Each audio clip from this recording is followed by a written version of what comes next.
مومنوں پڑھتے رہو تم اپنے آقا پر درود، ہے فرشتوں کا وظیفہ الصلاۃ والسلام۔ یہ ماہ جو چل رہا ہے جسے ہم عربی مہینہ کا رجب المرجب ماہ کہتے ہیں، اور اس ماہ مبارک کی آج 28 تاریخ ہے۔ کل 29 کا چاند اگر ہوا تو شعبان کا مہینہ شروع ہوگا، اور اس ماہ کے اندر ہم سب کے حضور اللہ کی حبیب کائنات کی طبیب رحمت کائنات فخر موجودات صلی اللہ علیہ وآلہ وصحبہ وسلم کو معراج شریف کی سعادت سے مشرف کیا گیا، اور معراج شریف کی سعادتیں جو سرکار کو حاصل ہوئی وہ ایک آدھ گھنٹے میں نہیں، صدیوں تک اگر بیان کیا جائے تب بھی کما حقہ بیان نہیں ہو سکتا ہے۔ ہمارے امام اہل سنت اعلیٰ حضرت سیدی امام احمد رضا خان فاضل بریلوی نے حضور کی معراج شریف کو اپنے کلام میں پیش فرمایا ہے، جو کافی اشعاروں پر مشتمل ہے، جس کو قصیدہ معراجیہ شریف کہتے ہیں۔ اور اسی قصیدہ معراجیہ شریف کو جب لکھنؤ کے مشاعرے میں، کانفرنس میں، علماء دانشوروں کے مجمع میں حضور محدث اعظم ہند نے پڑھا تھا اس کی چند شعر کو، تو اس وقت کے علماء نے کہا تھا کہ یہ کوثر و سلسبیل سے دھلا ہوا کلام ہے،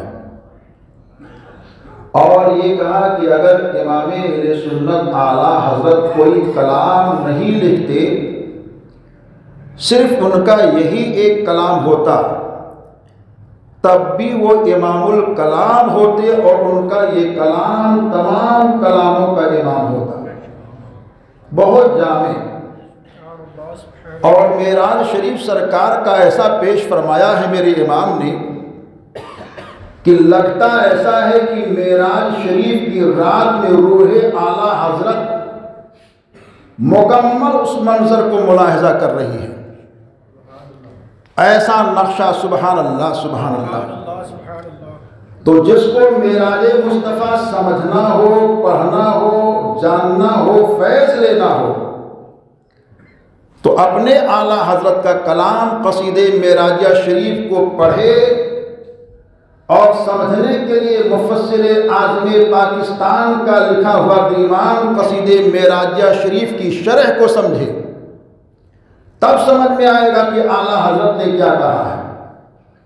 بہت جامع برکت کے لیے چند شعر میں بھی اپنے اعلیٰ حضرت کے کلام سے لے کر آیا ہوں، اسی میں سے 2-3 شعر، باقی حالات حاضرہ پہ تھوڑی سی گفتگو ہوگی۔ میرے امام کہتے ہیں وہ سرور کشور رسالت جو عرش پہ جلوہ گر ہوئے تھے، نئے نرالے طرب کے ساما عرب کے مہمان کے لیے تھے۔ کہتے ہیں وہاں فلک پر یہاں زمین میں رچی تھی شادی مچی تھی دھومیں۔ اب یہ کون کہہ سکتا؟ وہی کہہ سکتا جو دیکھ رہا ہو۔ کہتے وہاں فلک پر فرشتے بہت خوشیاں منا رہے تھے حضور کے معراج کے موقع پر۔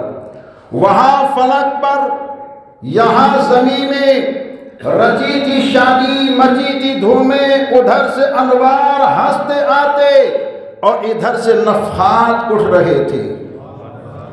ادھر سے اللہ کی جانب سے جو روشنی نور کے تھے وہ ہنستے ہنستے زمین کی جانب آ رہے تھے، اور جب آ رہے تھے تو حضور کی جانب سے بھی ایک نور اٹھ کر کے بلندیوں کی جانب جا رہا تھا۔ بڑا تخیل ہے اعلیٰ حضرت کے کلام میں۔ آخری شعر کیونکہ بہت اہم ہے کہ حضور کو جب غسل شریف دیا گیا تو آپ کے پائے طہر کا دھون کہاں کہاں استعمال ہوا، یہ میرے اعلیٰ حضرت نے اپنے کلام میں پیش کیا ہے۔ وہ شعر لایا نہیں، بہت جاذبیت ہے۔ آج جب صبح میں پڑھ رہا تھا تو کچھ اشعار وہ مجھے یاد تھے، وہ تو میں نے پیش نہیں کیا، لیکن جو حالات حاضرہ کے تناظر میں تھا اس کو میں نے یہاں نوٹ کر کے 2-3 شعر لے آیا برکت کے لیے۔ پڑھتے پڑھتے کہیں کہیں جگہوں پر ایسا روکٹا کھڑا ہو گیا کہ واہ رے میرے اعلیٰ حضرت، نبی پاک نے آپ پر کتنا کرم فرما دیا، کتنا فضل فرما دیا، کتنی رحمت کی بارشیں فرما دی ہیں کہ معراج شریف میں آپ کی روح کہاں کہاں تھی سرکار کے ساتھ، اور ہر عاشق ایماندار کی روح ایسے منظر کو دیکھ کر کے کیا کیا ملاحظہ کرتی رہی ہوگی، کچھ کہا نہیں جا سکتا ہے۔ بڑا تخیل ہے، بڑی جاذبیت ہے میرے امام کے کلام میں۔ بہرکیف کہتے ہیں اور حسین انداز سے کہتے ہیں، یہ چھوٹ پڑتی تھی ان کے رخ کی کہ عرش تک چاندنی تھی جھٹکی۔ چھوٹ مطلب روشنی، سرکار کے چہرے مقدس کی روشنی ایسی نکلتی تھی کہ عرش تک اس کی چادری بکھری ہوئی تھی۔ سبحان اللہ سبحان اللہ۔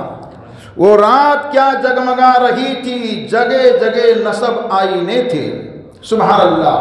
تو حضور سرور کائنات کو معراج کا شرف حاصل ہوا۔ سرکار کو ایک روایت کے مطابق بتایا گیا کہ 34 مرتبہ، ایک روایت کے مطابق بتایا گیا 36 مرتبہ معراج منامی شریف کا شرف حاصل ہوا، یعنی خواب میں اللہ کا دیدار ایک روایت کے مطابق ہم سب کے حضور نے 34 بار کیا اور ایک روایت کے مطابق 36 مرتبہ کیا۔ بیداری کی حالت میں آمنہ کے لال نے، ہم سب کے سرکار نے اپنے رب کو ایک مرتبہ بغیر حجاب کے دیکھا۔ اللہ کی تجلی کا چرچا جب بار بار ہوتا تھا تو حضرت موسیٰ کلیم یہ کہتے تھے، مولا مجھے اپنا دیدار دکھا دے۔ خدا منع فرماتا رہے گا، موسیٰ نہیں دیکھ سکتے۔ ضد تھی حضرت موسیٰ کی، تو خدا نے کہا چلے کرو، کوہ طور پر 40 دن تک آؤ۔ آپ آنے کا معمول بنا دیے، جاتے رہے جاتے رہے، تو اللہ نے فضل فرمایا اور اپنے تجلی خاص کی ایک تجلی کی جھلک حضرت موسیٰ کلیم اللہ کو دکھائی، اور وہ بھی علماء بیان فرماتے انگوٹھے کے ناخن کی مقدار کے مطابق۔ تو حضرت موسیٰ کلیم اللہ غش کھا کر گر گئے، کوہ طور جل گیا، اور حال یہ ہوا کہ زمین پر جب پہاڑ سے آئے تو جس کو دیکھتے وہ بھی جل کر راکھ ہو جاتا۔ اور آپ کی بیوی حضرت صفورہ کا عالم یہ تھا کہ جب آپ آئے تو آنکھوں پہ پردہ تھا، میرے شوہر پردے کو ہٹا دو، کہتے ہیں جل کر خاک ہو جاؤ گی، کوئی بات نہیں ہے، اے صفورہ مان جاؤ، مگر آپ ماننے کے لیے تیار نہیں۔ تو کہا کیا معاملہ ہے؟ کہا مجھے دیکھنا ہے، وہ چہرہ دیکھنا، وہ آنکھیں دیکھنی ہے جس آنکھ سے آپ نے اللہ کی تجلی کو دیکھی ہے۔ کہا صفورہ آنکھ چلی جائے گی، خراب ہو جائے گی، دیکھ نہیں پاؤ گی۔ تو بھی کوئی معمولی نہیں تھی، نبی کی بیوی تھی، نبی کی دیوانگی میں آ کر کہتی آنکھ ہی تو جائے گی، آپ پردے ہٹائیے۔ حضرت موسیٰ کلیم اللہ نے ہٹایا تو آپ نے اپنے ایک آنکھ کو ایک ہاتھ سے بند کر لیا، ایک سے دیکھا تو ایک تو آنکھ گئی، کہا اور دکھا دو، آنکھ تو چلی گئی، نہیں ایک سلامت ہے۔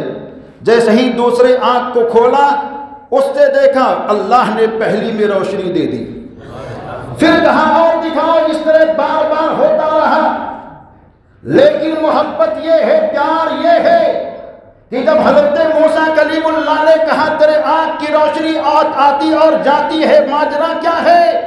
غیبی آواز آتی ہے، میرے پیغمبر تمہاری محبت میں میری بندی نے اپنے آپ کو وارفتہ کیا ہے، تو میرے فضل نے آواز دی ہے، جو میرے نبی کی محبت میں رہتا ہے اس کی آنکھ کی روشنی جاتی نہیں ہے، بلکہ اللہ اس کی آنکھ کی روشنی کو واپس فرما دیتا ہے۔ تو یہ تو معاملہ یہ ہے، لیکن دیکھیے حضرت موسیٰ کہتے ہیں مولا کوئی ایسا ہے جو تیرا دیدار کرے گا۔ آپ نے جب یہ کہا تو رب نے کہا وہ میرا حبیب ہے، کائنات کا طبیب ہے، اللہ کا وہ پیارا حبیب، ہم سب کا آقا ہے۔ تو اللہ سے حضرت موسیٰ کلیم اللہ نے کہا مجھے اس کا دیدار کرا دے۔ تو معراج کی رات میں بات بھی پوری ہوئی۔ بہرکیف ہم سب کے حضور نے اپنے رب کا دیدار معراج کی رات میں کیا، سفر کا تسلسل کیسا ہے آپ نے علماء سے بارہا سماعت کیا ہوگا۔ مسجد حرم سے بیت المقدس تک سرکار تشریف لے گئے، بیت المقدس سے ہم سب کے آقا آسمان کی جانب تشریف لے گئے، آسمان سے ہم سب کے آقا سدرۃ المنتہا کی جانب تشریف لے گئے، سدرۃ المنتہا سے ہم سب کے آقا عرش اعظم عرش اولا کی جانب تشریف لے گئے، عرش اولا سے ہم سب کے آقا لامکاں پہ گئے۔ آج دنیا یہ کہتی ہے معراج کی رات میں نبی پاک کو معراج ہوا، ارے صرف میرے آقا ہی کو معراج نہ ہوا بلکہ معراج کی رات میں مسجد حرم کو بھی معراج کا شرف حاصل ہوا، اور اس سواری براق کو بھی معراج کا شرف حاصل ہوا، بیت المقدس کو بھی معراج کا شرف حاصل ہوا۔ تمام نبی مرسلین جو آقائے کائنات کی آمد پر بیت المقدس کے اندر موجود تھے ان سب کا بھی معراج ہوا ہے۔ جبریل امین کا معراج ہوا، پہلے آسمان کا معراج ہوا، دوسرے آسمان کا معراج ہوا، سدرہ کا معراج ہوا، عرش اولا کا معراج ہوا، لامکاں کا معراج ہوا۔ یہاں تو ساری چیزوں کا معراج ہو رہا ہے۔ معراج کی رات میں تمامی عروج کو، تمامی بلندی کو، تمامی رفعت کو، تمامی عظمت کو نبی پاک کے قدموں میں ڈال دیا گیا۔ اے حبیب جتنی بلندی ہے آج تیرے قدم کے نیچے ہے، رفعت تیرے قدم کے نیچے، شوکت تیرے قدم کے نیچے، بلندی تیرے قدم کے نیچے۔ اے میرے حبیب چاند تیرے قدم کے نیچے، سورج تیرے قدم کے نیچے، گگن تیرے قدم کے نیچے، چمن تیرے قدم کے نیچے، جو بھی بلندیاں ہیں سب نبی کے قدموں کے نیچے ہیں، سب کو معراج کا شرف مل رہا ہے۔ آخر حضور کو کب معراج ہوگا؟ اب تک تو ساری چیزوں کو معراج کی شرفیت سے مالا مال کرایا جا رہا ہے۔ تو علماء بیان فرماتے ہیں جب لامکاں پہ مصطفیٰ پہنچے کچھ تھا نہیں، آواز آتی ہے میرے حبیب آ جاؤ، میرے حبیب آ جاؤ، میرے حبیب آ جاؤ۔ کائنات کے طبیب اللہ کے حبیب بڑھتے جا رہے ہیں۔ خدا نے کہا اور قریب آؤ، اور قریب آؤ۔ سید المفسرین حضرت سیدنا عبداللہ ابن عباس یہ کہتے ہیں نبی پاک کی ذات خدا کے قرب میں اتنی پہنچ گئی، اتنی پہنچ گئی جس طرح دو بھاؤں کے مابین فاصلہ ہوتا ہے ایسا ہی ہو گیا۔ خدا کہتا ہے اے میرے حبیب اب سے پہلے سب کو معراج تیرے صدقے میں ہے، اب تیری معراج میرے قرب میں ہے۔ ایک جانب ذات خدا ہے اور ایک جانب ذات مصطفیٰ ہے، معراج کا شرف ہو رہا ہے، خدا کلام کر رہا ہے۔ اے میرے حبیب مکے کے لوگ نہیں مانتے ہیں، من تو کرتا ہے، فکر مت کر، کوئی نہیں مانتا ہے نہ مانے۔ اے میرے حبیب تو مجھے مان میں تجھے مانوں۔ خدا کہتا کوئی مانتا ہے تو مانے، نہ مانتا ہے نہ مانے۔ تو مجھے خدا کہے میں تجھے مصطفیٰ کہوں۔ اے میرے حبیب تو میری مخلوق میں تیرا خالق، اے میرا حبیب میں تیرا مسجود تو میرا ساجد، اے میرا حبیب میں تجھ کو نوازتا ہوں تو اپنے دامن میں نوازشوں کو لیتا جا۔ معراج کی رات میں شرف ہوا، نبی پاک نے تحفہ دیا تحیات کا جس کو ہم نماز میں پڑھتے ہیں، اور اللہ نے صلاۃ اپنے حبیب کو پیش کیا جس کو درود کہتے ہیں۔ پھر سرکار جب چلنے لگے تو اللہ نے نماز کا تحفہ دیا امت کو، اور کہا میرے حبیب یہ تیری امت کے لیے تحفہ ہے۔ سرکار نے ارشاد فرمایا الصلاۃ تحفۃ المومنین، نماز مومنین کے لیے تحفہ ہے۔ سب کو معراج کی رات میں نماز آ گیا، لیکن رسول پاک کا کرم تو دیکھو کہ مصطفیٰ جان رحمت، انیس بے کساں، چارہ ساز دردمنداں، ہم سب کے آقا نے معراج کی رات میں جہاں سب کو اپنے فیضان سے مالا مال کیا، وہی صبح قیامت تک اپنی ساری امت کو بھی محروم نہ فرمایا۔ ارشاد فرماتے ہیں الصلاۃ تو الصلاۃ معراج المومنین، نماز تو تمام مومنین کے لیے معراج ہے۔ تو اگر آپ چاہتے ہیں معراج کی برکتیں ملتی رہیں تو آپ نماز پڑھیے۔ نماز کی پہلی رکعت جب شروع ہوتی ہے، صلاۃ کے بعد میں ہم سب پڑھتے ہیں سورہ فاتحہ۔ جس میں پہلی آیت ہے الحمدللہ رب العالمین، جس کا مفہوم ہے اللہ تمام کائنات کا خالق و مالک ہے۔ اس کو رب المسلمین نہیں کہتے مسلمان نماز میں، رب العالمین کہتے ہیں، اور آیت قرآن بھی ہم اس پر عمل کرتے ہیں۔ اور جہاں مصطفیٰ کی بات آتی ہے تو پھر مسلمان مچل کر کہتا ہے وَمَا أَرْسَلْنَاكَ إِلَّا رَحْمَةً لِلْعَالَمِينَ۔